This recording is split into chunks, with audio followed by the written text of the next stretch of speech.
Baguio City Health Services Office mahigpit na tinututukan ang kaayusan at kalinisan ng mga establishmento sa lungsod.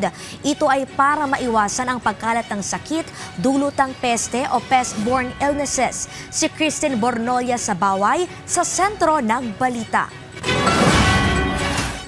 Nakikipag-ugnayan ng Baguio City Health Services Office sa iba't ibang mga establishmento gaya ng grocery stores, pampublikong pamilihan at iba pa. Ito ay upang malaman ang kalinisan at kaayusan ng mga naturang establishmento at kung sumusunod ang mga ito sa mga patakaran kaugnay ng sanitasyon. Isa itong estratehiya ng tanggapan upang maiwasan ang paglaganap ng iba't ibang sakit, gaya ng mga sakit na dala ng peste o pest-borne illnesses. Ayon sa CHSO, minomonitor nila ang bawat establishmento sa lungsod.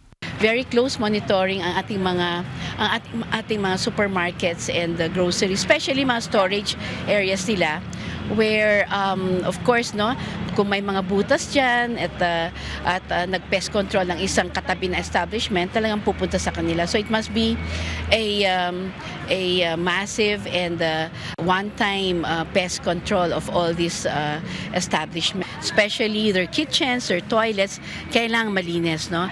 Kasi kung hindi malinis, talaga namang pupunta doon ang mga rodents. So importante and other insects, no?